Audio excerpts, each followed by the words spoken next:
Thank you so much for everyone who's joined so far. We're going to go ahead and kick things off. Welcome to our first part in our 6-series webinar on Let's Address Health Equity. So today our expert panelists are going to be discussing how to encourage Latinos to participate in clinical trials. My name is Julia Weiss, and I'm the program coordinator for Salud America. And in addition to Salud America, the Mays Cancer Center at UT Health San Antonio and Genentech are helping us put on today's webinar. So a couple of notes before we get started. We are recording this presentation and it will be accessible for reference afterwards. And please feel free to submit any questions that you have to the panelists throughout the webinar using our Q&A feature. Okay, I'm going to go ahead and introduce our moderator today. We have Dr. Amelie Ramirez, who is an internationally recognized researcher in Latino health promotion and behavioral change. She is the director of Salud America and the Institute for Health Promotion Research in the Department of Population Health Sciences at UT Health San Antonio.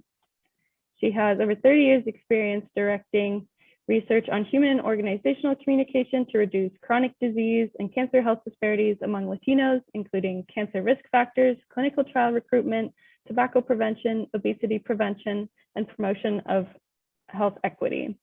She's also the Associate Director of Cancer Outreach and Engagement at the NCI designated Mays Cancer Center at UT Health San Antonio. So thank you very much, Dr. Ramirez, for being our moderator today, and please go ahead and kick us off. Great. Thank you so much, Julia. It's really a pleasure to be here with all of you. This is the first webinar in a series of 6 that we are going to be producing on health equity. As you all well know, clinical trials are an important for the future of us getting medical and clinical discoveries for cancer and dementia care. The rise of our Latino population and other populations of colors really necessitate the diversity of our populations in clinical trials to make sure that we find the right treatments that can reach the greatest number of individuals. So we thank you very much for those of you who are able to join us today, for caring about this issue and for being with us this morning or this afternoon, depending on where you are. I would also want to give out a special thanks to our webinar sponsor, Genentech. Genentech is a biotechnology company and a member of the Roche Group. We are thankful to be funded by their initiative to promote health equity and diversity, they've just been doing some amazing work. And here today to talk more about their efforts to promote diversity in medicine is Dr. Veronica Sandoval. Dr. Sandoval is the principal in the Patient Inclusion and Health Equity team in the Chief Diversity Office at Genentech. Her background is in medicine, policy, and law, and she helps guide Genentech's work in health equity and inclusive research. It's really with a great pleasure, Dr. Sandoval, that we have you with us today. So thank you so much for joining us. Thank you, Dr. Ramirez. And buenos dias to everyone. As Dr. Ramirez mentioned, I work at the Chief Diversity Office at Genentech, and it's truly a pleasure to address all of you today in today's inaugural Health Equity Symposia that is addressing an important issue on how to encourage Latinos to participate in clinical trials.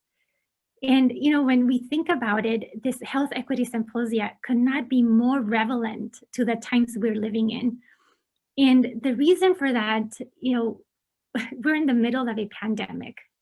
And throughout the COVID-19 pandemic, it became clear that Latinos, Blacks, Native Americans, and other minority groups were more likely to contract COVID-19, to be hospitalized with COVID-19, and to die from COVID-19 compared to their white counterparts.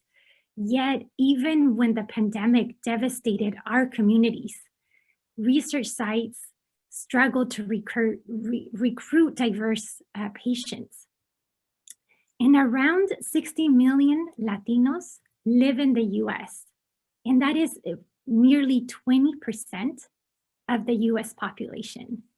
Yet, Latinos represent fewer than 5% of all participants in clinical trials. So although clinical trials offer hope to patients, it is so difficult to recruit diverse patients into clinical trials. And it is important for us to, as a community, to really find a way to recruit a diverse patient population to ensure that researchers have access to genomic data that is representative of all patients to evaluate the safety and efficacy of potential new treatments. Here at Genentech, we understand that we need to make bold changes to ensure that our broad portfolio puts diversity and inclusion front and center of clinical research. And we have committed that by 2025, all of our molecule teams at Genentech will include population-specific assessments and inclusive research action plans. In addition, earlier this year, we launched the Advancing Inclusive Research Site Alliance Initiative with 4 major oncology research centers. And one of those is the May Cancer Center to address barriers to clinical research participation for racial and ethnic minority groups. And when I was asked to give these opening remarks, it was very important for me to share that I, being a Latina that grew up in a migrant farm worker community in Southern California, when my family was asking, is our COVID vaccine safe? In seeing firsthand that distrust of my own family in COVID-19 vaccines and the lack of their understanding in clinical trials made me realize that we cannot stress enough the importance to improve Latino patient education and outreach. And it takes programs and the commitment of researchers like Dr. Ramirez and her team, and also patient advocates like Dina today that you're going to hear from, to break down barriers to diverse participation in clinical trials so that our Latino community benefits from medical breakthroughs. So I look forward to learning about the key takeaways from this important discussion that is going to take place today, and really look forward to increasing awareness to our Latino community in the importance of clinical trials. With this, gracias for your attention, and I hope that you enjoy this program. Thank you for those engaging words. Really, really important for our community to understand the importance of clinical trials, and also to realize that cancer has now become the leading cause of death for Latinos, right? And we don't understand why this increase that we're seeing in cancer. For our other population groups, it's cardiovascular disease, and all of these diseases are devastating.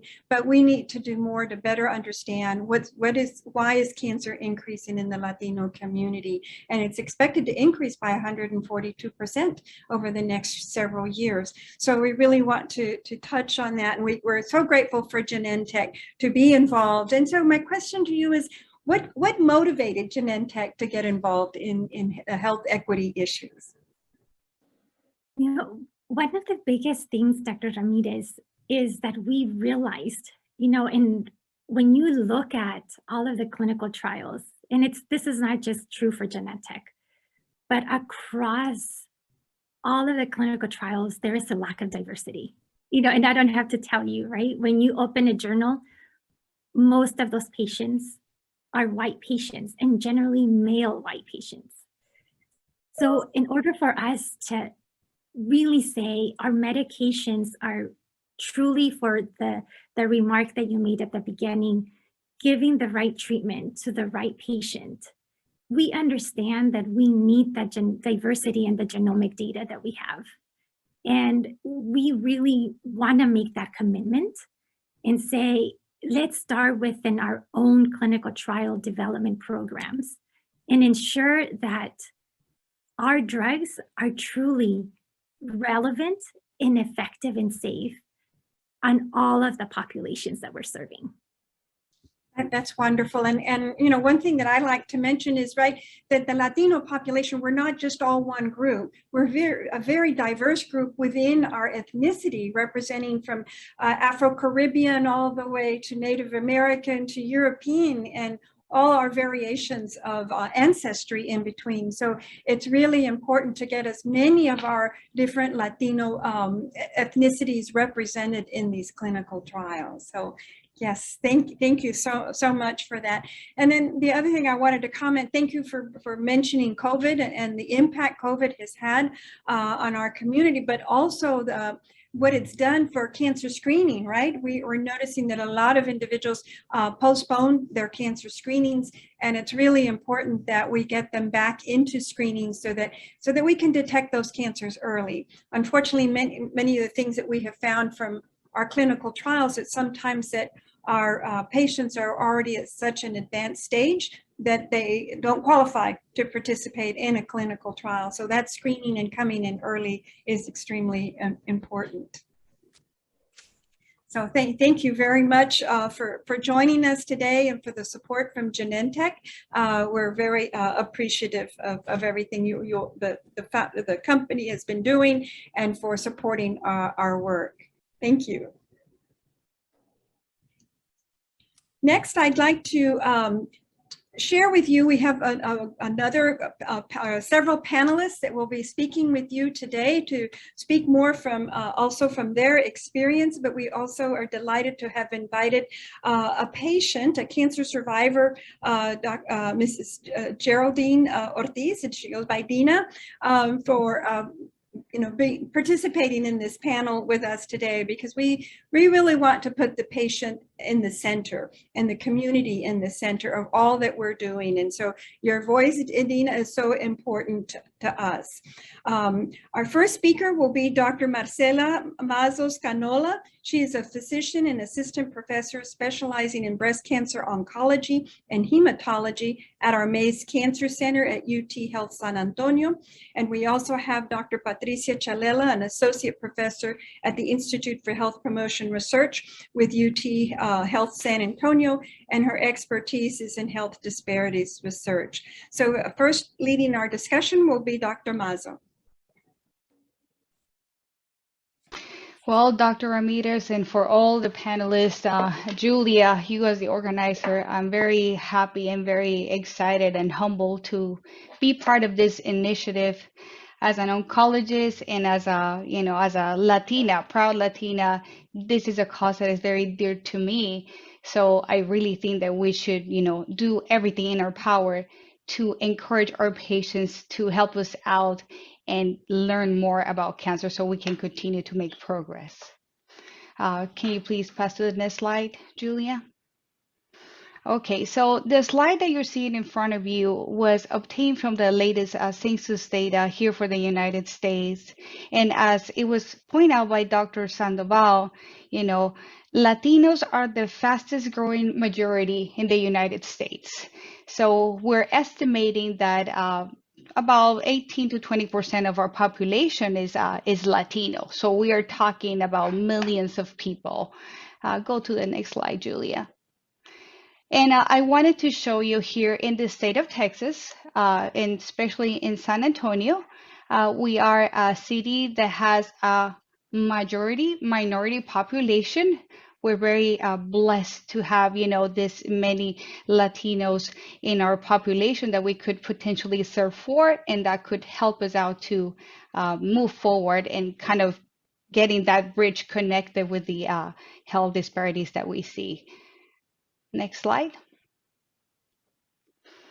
Okay, so I wanted to point out some facts, some data that we have seen. So far in 2021, in the continental US, we have about 2 million people that have been diagnosed with any form of cancer. And from those, we're estimating that close to 176,000 are Latino patients. So this is really not a small number. As Dr. Ramirez was pointed out, Latinos tend to present to our clinics with more advanced cancer, sometimes with metastatic disease. And going back to what Dr. Sandoval said about COVID, we are noticing this even more after, you will say, in the COVID era.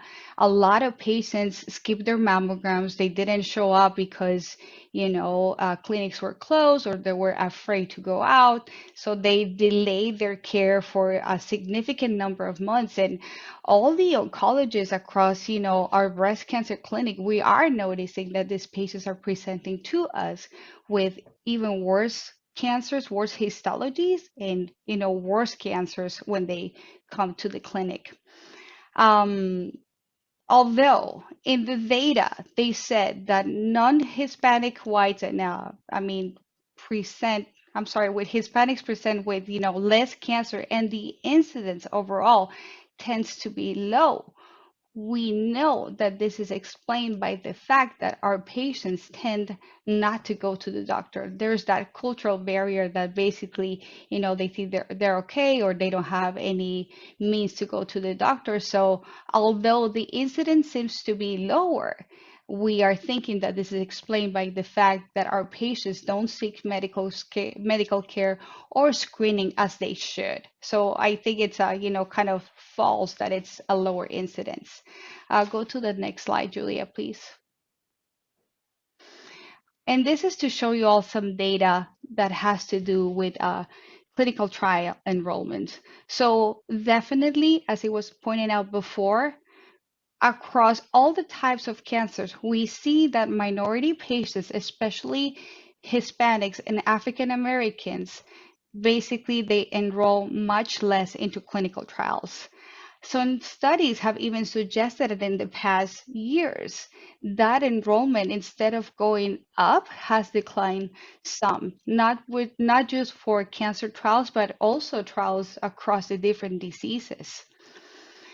This point that I'm making here on my third paragraph is, it's very important, because last week that we had the San Antonio Breast Cancer Symposium, we're learning more and more that this kind of, molecular markers in cancer are the way to go to make progress.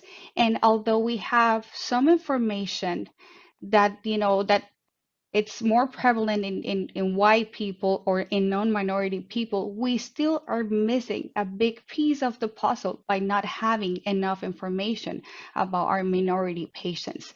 In other words, we're moving forward in a way, progressing with cancer care with certain races of ethnicities, but because we don't have enough patients enrolled in our trials, we have a big part of the information that we just don't know yet. So this is a crucial thing, because in order for us as a society to improve prognosis and, make those patients live longer with cancer, we need to learn more about their molecular markers. Go to the next slide, Julia. And this is a graph that I wanted to show to you. This was obtained from a colleague of mine, Dr. Narjus Duma. She's a thoracic oncologist that did beautiful work in 2018, showing clinical trial enrollment across, different types of cancers in the past few years. And you can see in the bottom that is discriminated by the different races and ethnicities. And we see kind of this, different bars, with different colors, with not a consistent trend up, I guess, as far as enrolling minority populations and Hispanic populations. So we definitely have a long way to go. Go to the next slide, Julia.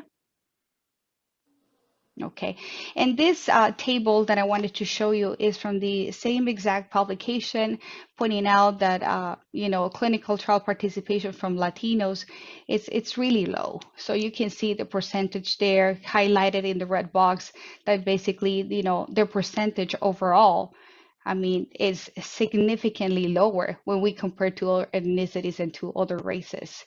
And if you keep going down in the table and looking at the different types of cancers, although you see that in certain cancers such as breast and colorectal, you see a little bit more of enrollment, we still have, a lot of way to go. Go to the next slide, Julia. Okay, so what are some of the recognized barriers that we see.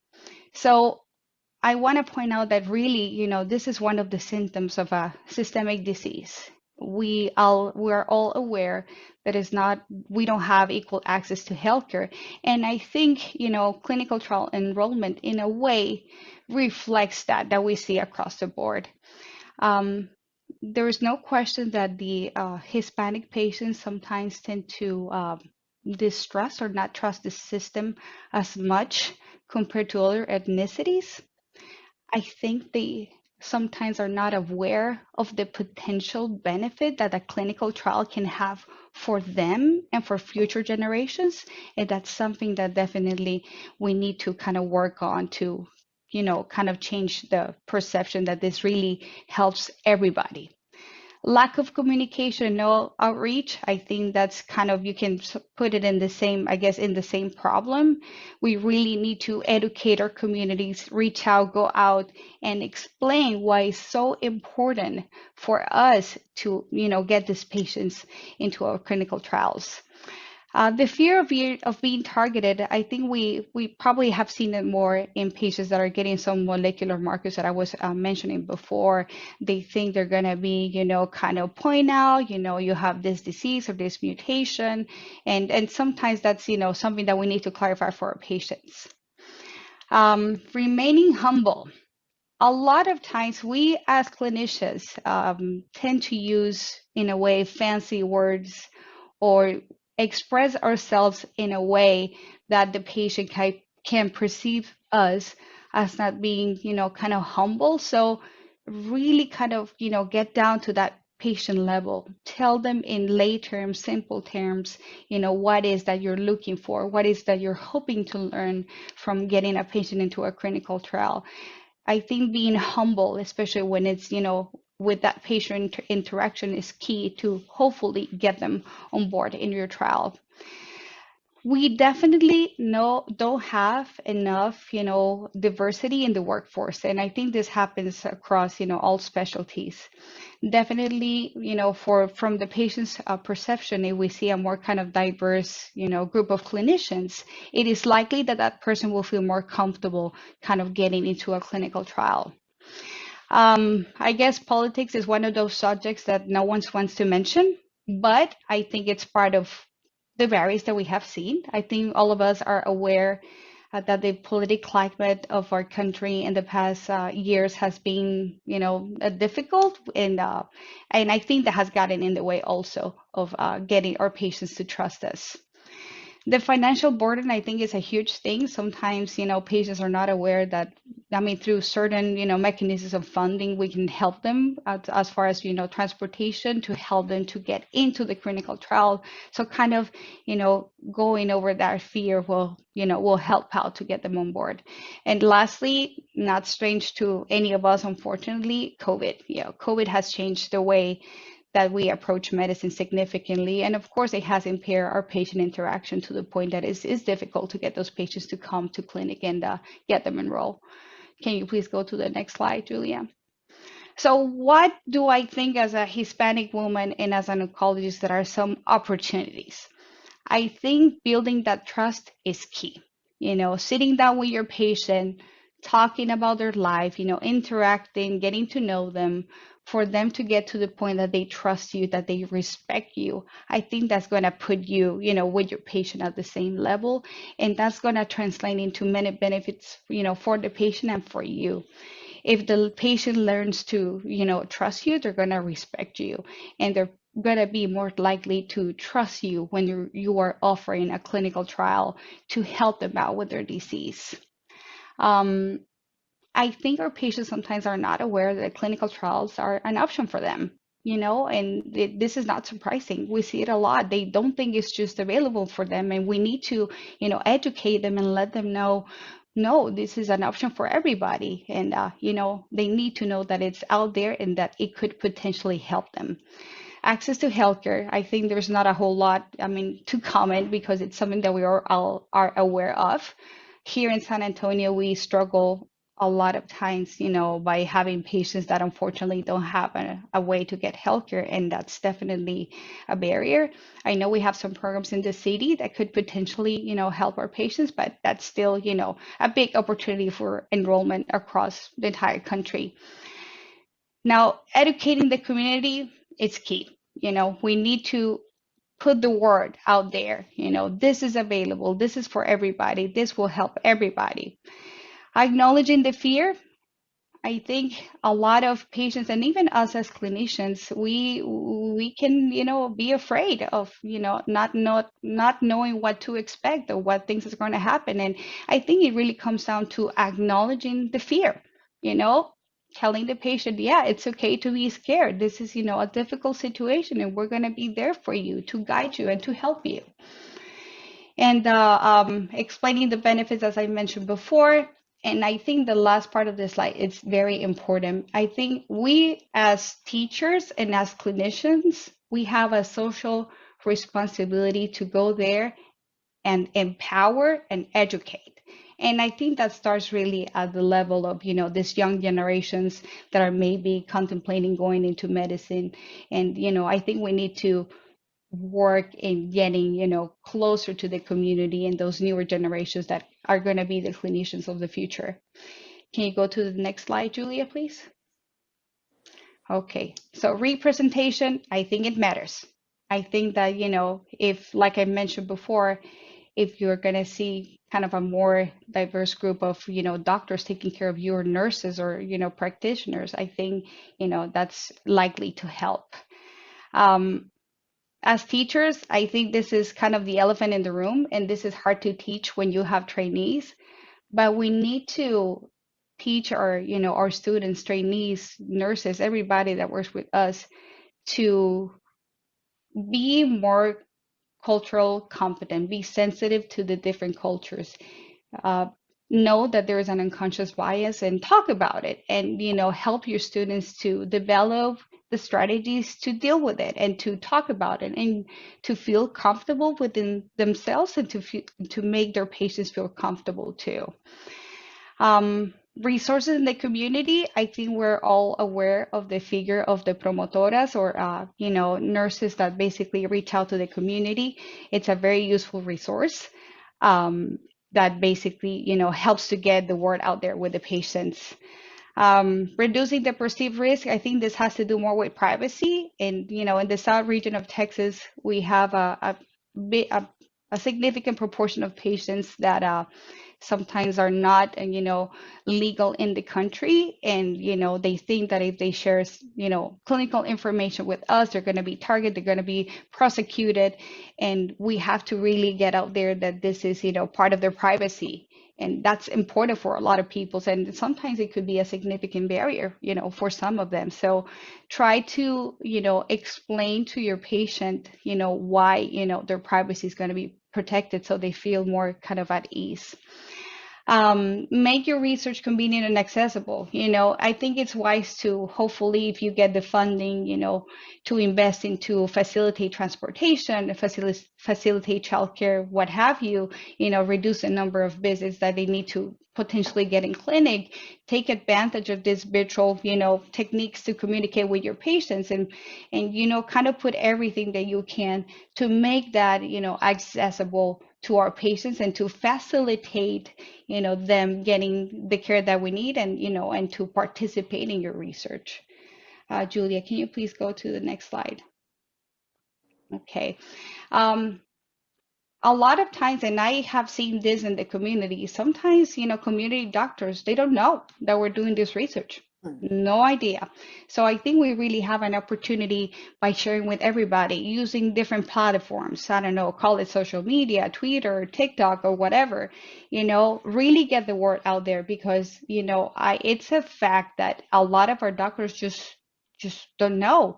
I think connecting with patient advocates such as Mrs. Ortiz, and to kind of get the word out and to talk to patients, talk to providers, I think it's very helpful. If you have the means and the resources to do it, patient follow-up services such as phone calls, text messages can be of use in certain circumstances, and financial aids with transportations, like I mentioned before, facilitating childcare and such. It will be good for your research. Can you go to the next slide? I gotta say that I love this slide because it's really what is gonna drive us to keep pushing, to keep taking down barriers, and we really need to be passionate about this. This is a group effort in many ways, and I think passion and love for what you do is gonna be key to overcome the many barriers that we're gonna find in a road of getting our patients to participate into clinical trials. So thank you so much for the privilege of me sharing my thoughts with you, and I hope you find this information helpful. Dr. Mazo, thank you for that excellent presentations. Lots of wonderful nuggets of information there that we need to take into account. I wanted to ask you, when you introduce a clinical trial to the patient, do you feel that they already know what a clinical trial is? That's a very good question, Dr. Ramirez. I will say not all the time. And I have noticed, especially in my Spanish-speaking patients, that they kind of look at me like, so I'm gonna be your guinea pig? I have been asked that question, and I will say that a lot of them, they don't have a clue of what a clinical trial is. Why is it good? What does it help? So definitely some opportunity there by advertising. Even when they come to the clinic and when they're new, I try to tell them, we also conduct research, and here you're probably going to have the advantage of participating into some trials and have some extra things, added to your care as an extra layer of care. So yeah, lots of opportunities to do education there. Great, good.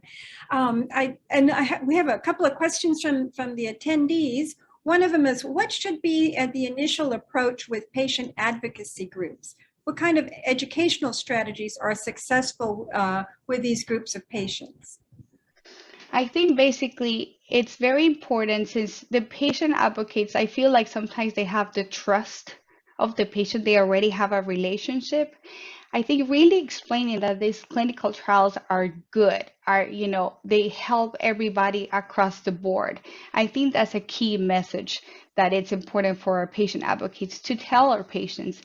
I think that mistrust is a real thing, but the way that I try to put it with my own patients, and that I hope that the advocates will tell their patients is, we all say that, for example, in my area, breast cancer, that we have come a long way.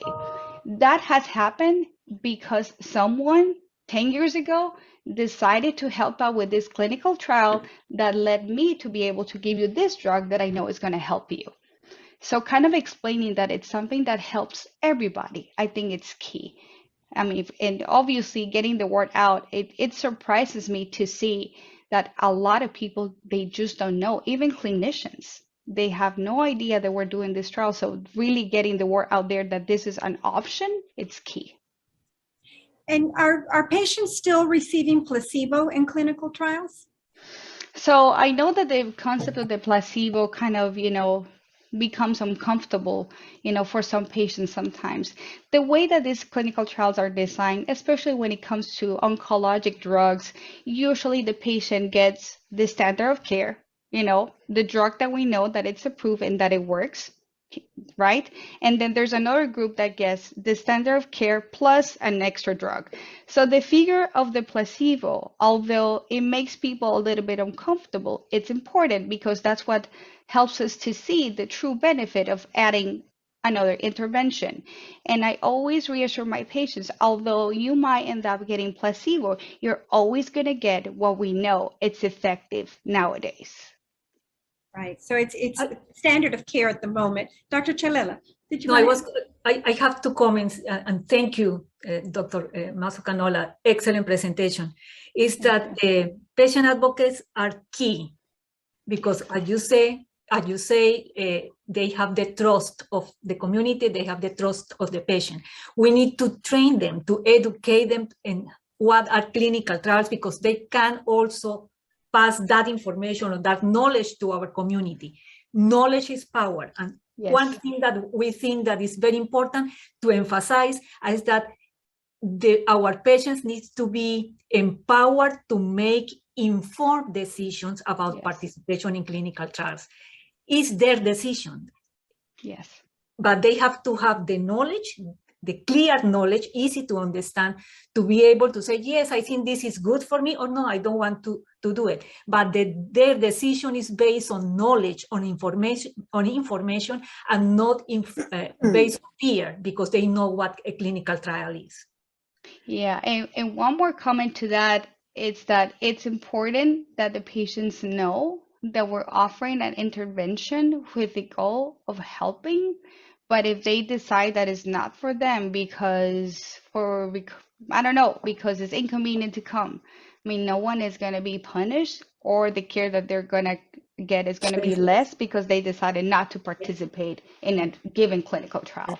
And it's very important to make that distinction with them, that, you know, it's voluntary, as you said, is their decision. And they can leave at any time. Exactly. If they don't like it.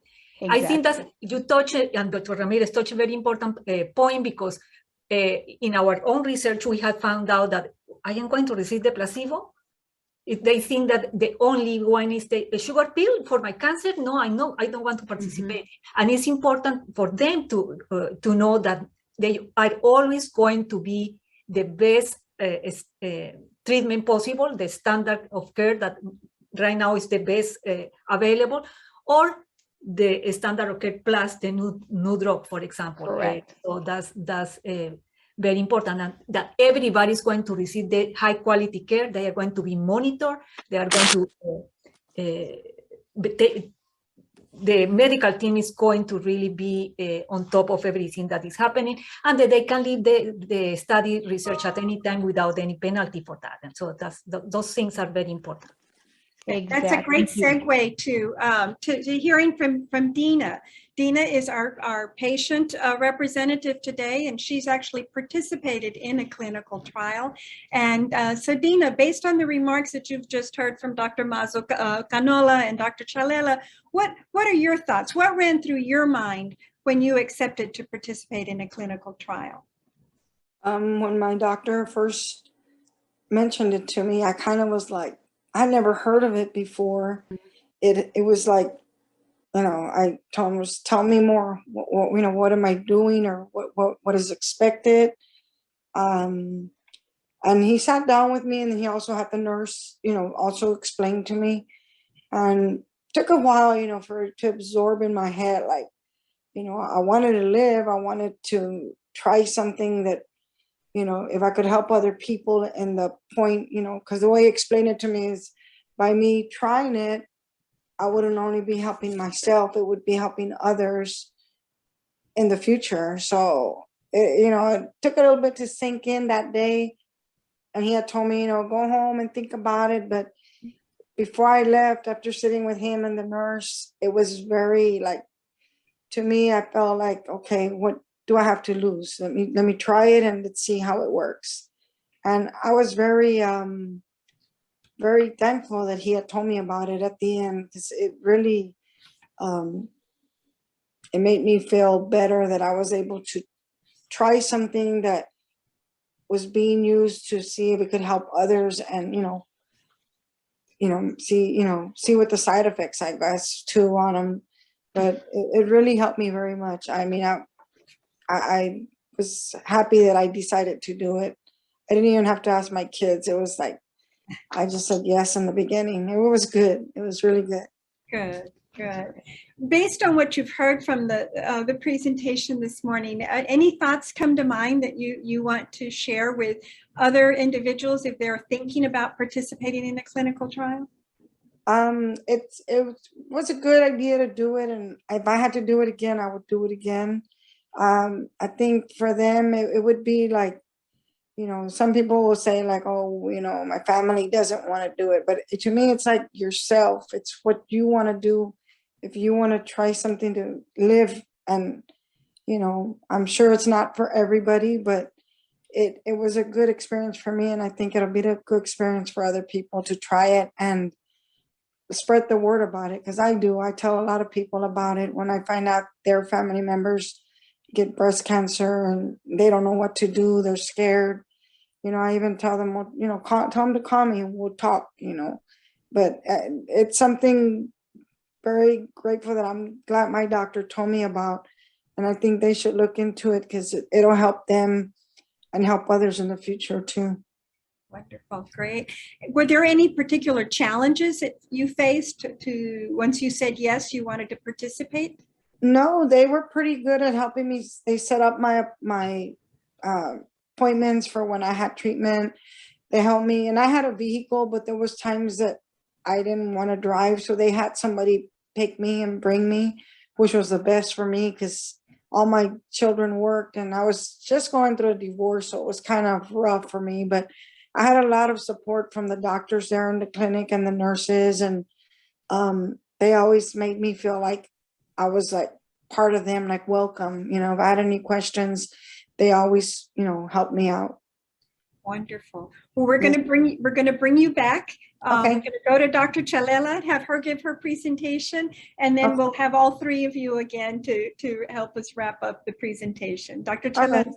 thank you so much, Dina. Yes. Thank you. Yes, ma'am. Thank you so much, Dr. Ramirez. It's a pleasure to be here with this wonderful group of panelists. And I'm going to emphasize some of the things that already Dr.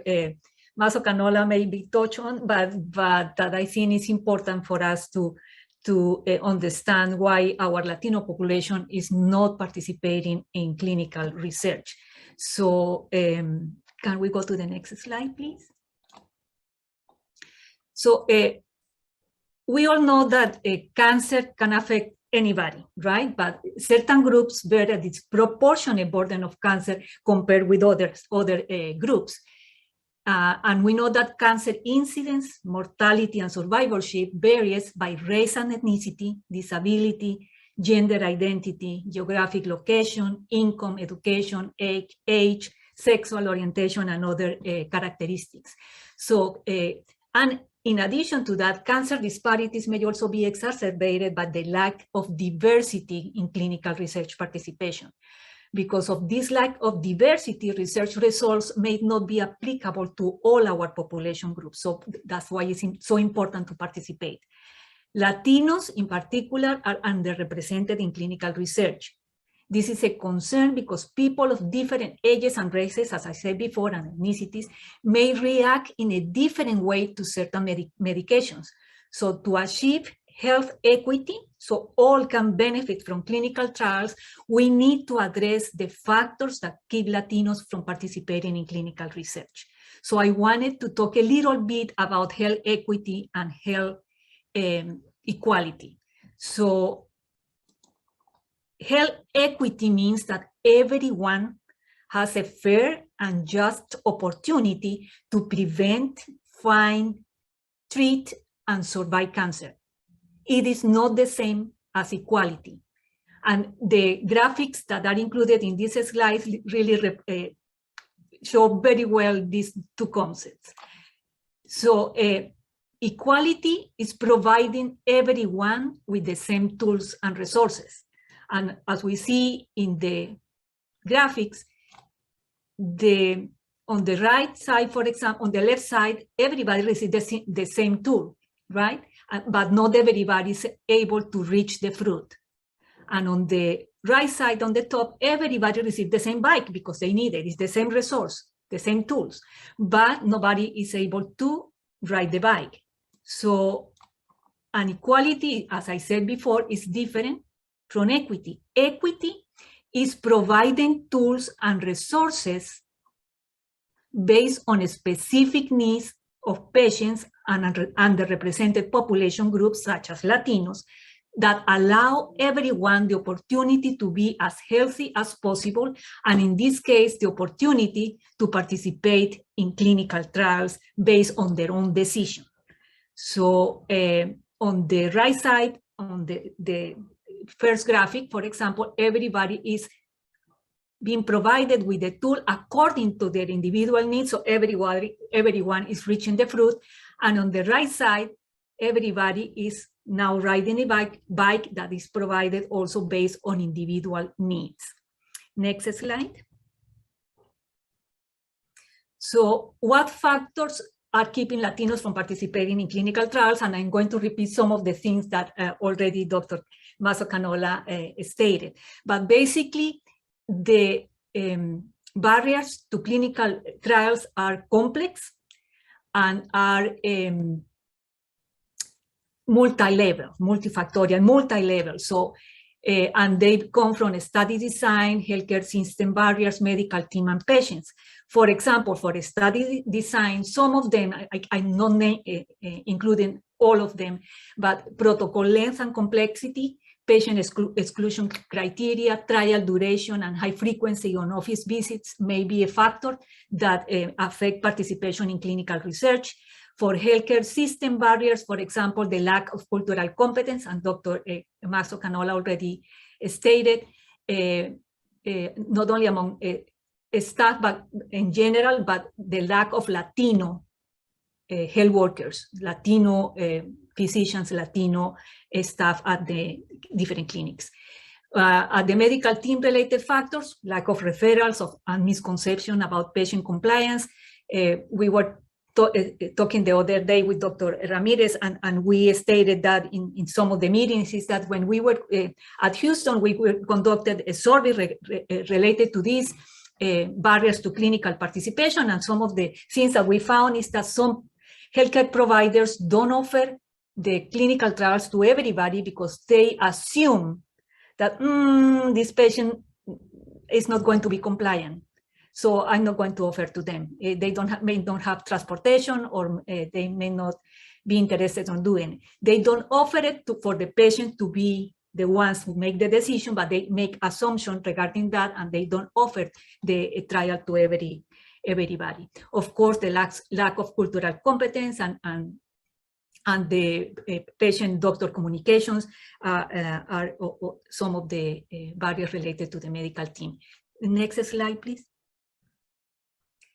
And related to patient factors, there are a lot of them that we have identified, not only other researchers, but in our own research. And as we mentioned before, also lack of awareness of what is a clinical trial, lack of awareness of available trials at the cancer center that they are attending, for example, lack of knowledge about the disease and treatment options, lack of understanding about the trial process, for example, the randomization, treatment preference, that they prefer to receive something that is proven to be effective, not the experimental trial treatment, for example, and they don't like to receive not have control over what treatment they are going to receive, fear of unknown and reaction of side effects, possibility of sacrificing quality of life, the fear of being a guinea pig that also was mentioned by Dr. Mazo-Canola, and that's one of the things that we have heard a lot in our focus groups and on different town halls that we have conducted with our Latino patients, and it's the fact that I don't think I have the fear that the experiment is going to be more important than me as a patient, for example. Feelings of loss of control also may deter participants from considering clinical trials as a treatment option for cancer. And of course, other issues related to social determinants of health. For example, lack of transportation or reliable transportation, lack of health insurance, financial constraints and competing needs, lack of family support, housing instability, etc. In addition to cultural and language barriers. Next slide, please. So to be able to address this issue and try to increase participation of clinical trials, we need to provide or implement multi-level interventions. We know, based on what we have learned, that barriers to participation are complex and multifaceted, so we need to address them in a comprehensive way. despite the information, we know that despite the information available, because there is a lot of information now available on clinical trials, there are still a lot of misconceptions about clinical research. And just by raising awareness, which is very important, of course, that won't increase participation if we do not address other key barriers, if we don't address the system barriers, the healthcare provider barriers, and of course, the part of the patient barriers. So having healthcare providers and staff from different backgrounds, bilingual Latinos, for example, is very important. Or very important to connect with patients in that way. But if we don't have enough, provide training in cultural competence and also in implicit bias is very important to try to increase inclusion of Latinos in our clinical research. And something that we have found out, and still is the case, doctors, for Latinos, doctors are the most trusted source of health information and advice. But Dr. Mazo-Canola touched on something very important, is that sometimes the doctor don't really communicate in a very easy way. They use medical jargon or in a very authoritative way, maybe. And of course, for us Latinos, the respeto and to the authority is very, very key. So many patients just, when they are explaining about clinical trials, many of our patients are just nodding, like in agreement that they are understanding. They are totally confused. And the doctor missed that opportunity because he said, oh, she's nodding or he's nodding, he understands what I'm saying, and don't verify by saying, okay, can you tell me what I just said to you regarding clinical trials, just to make sure that they are understanding in the same way. And of course, we need to, we have one of the factors, socioeconomic factors that affect our population is that our Latino population have a major probability of have low education, low literacy, of course, and low income. So that means that if we use those technical jargon, they are not going to understand. We need to provide the information in a very clear and easy to understand way, and be cognizant of that and try to verify that the patient is understanding what we are trying to say. Next slide, please. So something very important is that, and that's part of the cultural competence training, not only for our healthcare providers, but as Dr. Mazo-Canola stated, our students, the medical students, the future doctors needs to be also trained on this. So it's important to understand our Latino cultural values, familismo, respeto, simpatía. So to establish a positive doctor-patient relationship. Something that we all know is usually when we go to see the doctor, it's not only the patient, it's the patient and at least one family member, but sometimes it's more. So, and the health decisions in many occasions are taken within the family. It's not only individually, but within the family. So it's important that we address that part or take into consideration that. Clinical trial information, as I said before, so it needs to be clear, easy to understand, needs to be bilingual.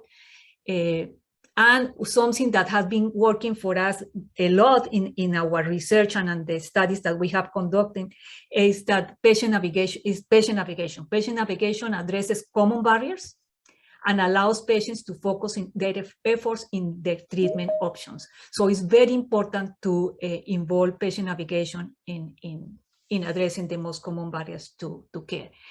It's important to engage our Latino patients. Is absolutely crucial. In that way, we know exactly what are the barriers, what are the factors that are keeping them for participation, and we can address them. If we are implementing an educational tool, for example, an educational video or a brochure, it's important that we engage them in all process of the intervention that we are trying to develop to increase participation in clinical research, and pre-test is absolutely critical. I mean, we have instances where we develop a beautiful brochure and we say, oh my God, it's so professional, it's beautiful, and we pre-tested with them and they completely change it. because they said, no, I don't like those colors. We like bright colors. I want to include this, I want to include that. And all the materials that we have developed have the direct input and feedback from our cancer patients. And they are the ones who have the knowledge on how we can reach them. So it doesn't, even if we develop the most beautiful brochure or booklet on clinical trials and we place it there, if there is something that is not appealing to Latinos, they are not going to read it. So that's why it's so important and critical that we engage them and pretest all the materials and intervention elements with them. Dr. Chalela, we might have just one more minute. Oh, I'm sorry. Let's go to the next one. I think I almost done. Yeah, basically, it's important to, one of the things, and this is related to what I include in there, that empowering interventions that enhance patients' awareness, self-efficacy, foster a sense of control, and provide patients with the knowledge and skills they need to make informed decisions about clinical or their treatment options. And they can be an effective strategy to increase patient knowledge and understanding of clinical trials and promote their participation in clinical research. But as I said before, we need to address all these factors in a comprehensive way. And in addition to that, it's important to raise awareness in the community. And we may talk a little later about the specific project that we are conducting right now. Okay, thank you. Great. Thank you so much, Dr. Chalela. Obviously, we have a lot to talk about. Yeah. There's so much to say about this particular subject matter. I want to real quickly give Dina another opportunity to let us know in terms of what would you tell other Latino patients about clinical trials, and what should they ask their doctor to ask if they're available? And we'll keep it short, and then we're going to have to wrap up. So I'm so sorry. The time just flew by. Oh, it's okay. I would tell them that just to talk to their doctor and find out what is available for them, and find out on locations where they have it. And if it's a problem with getting to and from, just to find out, they will get them help to get to and from their treatment. And the doctor's appointments, they weren't too many and all. It was like, to me, a normal treatment process. And like I said, I was glad that I was in it, and it helped me, and I know it'll help them too. And if they're not sure, just to get more literature and talk to their doctors a little more, make an appointment just so they could explain it to them if they're having questions or, wanting to know more, what is it about? I know it'll help them, and hopefully more people will learn about this clinical trial so that they can get involved and try to help themselves and help others. But, I think it was a great experience for me, and I know it'll be one for them too. Great. Thank you. What a wonderful way to end. Thank you for those beautiful remarks. Thank you to our three panelists. You all were wonderful. Thank you to all those who were able to attend. This was our first and our inaugural one, but we have more that'll be coming. So we're really grateful for your attendance. We hope this is helpful. We want your feedback. Please let us know what you thought or what other kinds of questions we can answer for you. There's been some good chat going on. We also, again, just want to emphasize how important clinical trials are to our future for the treatment of not only cancer. We also mentioned dementia because we are working with the Alzheimer's team here at our Long School of Medicine, the Biggs Cancer Center. But we need to fix the underrepresentation in our trials so that we make sure these new treatments are good for everyone. And again, we must work to address the barriers of we need to give the right information in a way that's understandable and easy to absorb. We need to address many of our access issues. So we have a lot to work on. But again, we hope that you'll stay tuned with us. Our next webinar will be in February of 2022. We wish everybody a beautiful holiday season and stay safe, wear your mask if you're going to be with large groups, and we look forward to you all coming back in February with us. And we will send out more information for a recording of this link if you would like. All right, so again, go back to Salud America. We have quite a bit of information on implicit bias and other tools tools that might be of interest for you. So again, thank you so much. Abrazos a todos y tengan un feliz nuevo año. Gracias por todo.